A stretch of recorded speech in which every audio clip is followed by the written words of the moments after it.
जीअं त नाज़रीन हींअर असां मौजूदु आहियूं गाजीपुर वाया रोड नसीराबाद खां अधु किलोमीटर निकिरंदे ई हिकु सेलर आहे राइस मिल जे ई लॻोलॻ हिन रोड ते खॾा पइजी विया आहिनि। तक़रीबन हिन कारपेट विछाइण खे 3 महीना बि न गुज़रिया आहिनि। त इहा सूरत हाल आहे त ठेकेदार जी नाक़स हिकमत अमली तहत हिन रोड सां हालत ॾिसो, ही सिर्फ़ु खॾा सिर्फ़ु हिते राइस मिल जे क़रीब बि न पिया आहिनि, पर ॾाढो मुसाफ़िरारी क़बर खां कांधड़नि खां उन खां पोइ परते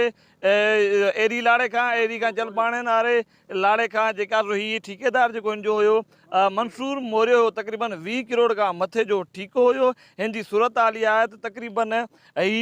तक़रीबन माना 3 महीननि जे अंदरि ही उखड़ी चुको आहे। जॾहिं त ॿिए तरफ़ कांधड़नि यानी कि बाज़ारी कांधड़नि में ब्रेकरनि आज़ार करे छॾियो आहे, जेके तक़रीबन सुप्रीम कोर्ट जे हुकुम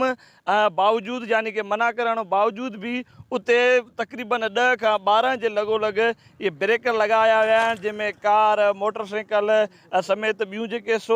जेके बि गाॾियूं आहिनि उहे नुक़सान जे वर चढ़ी थियूं वञनि ऐं मुसाफ़िरनि खे अचण वञण में दिक़त महसूस थी थिए। जॾहिं त इहे ठेकेदार आहे अली दोस्त बोड़ो ऐं मंसूर मोरियो जी जेका नाक़स हिकमत अमली तहत हिन रोड सां इहा ई हालत आहे। जॾहिं त कानून ऐं आइन मूजिबि ऐं यानी कि रोड्स जी पॉलिसी तहत घटि में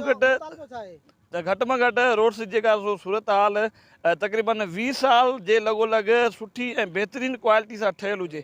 पर हीअ ॾिसो हालत ये पथरियूं ऐं हीअ जेको रोड तमामु तरह उखड़ी चुको आहे, जंहिंमां पथरियूं नज़र अचनि थियूं, कंहिं बि वक़्तु वॾे हादसे जो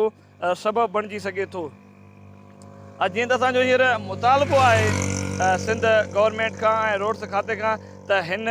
मामले जो नोटिस वठी ऐं रोड जे लाइ वरी बि ॿीहर रीमॉडलिंग कई वञे ऐं DC कंबर शहदाद कोट खे बि गुज़ारिश कयूं था त इन्हनि जेके नायल ठेकेदारनि खां ऐं जिन्हनि करप्शन कई आहे हिन रोड्स वारे इन ठीके में, उन्हनि जे ख़िलाफ़ु कार्रवाई करे ऐं रोड जी नए सिर सां वरी मरम्मत कई वञे।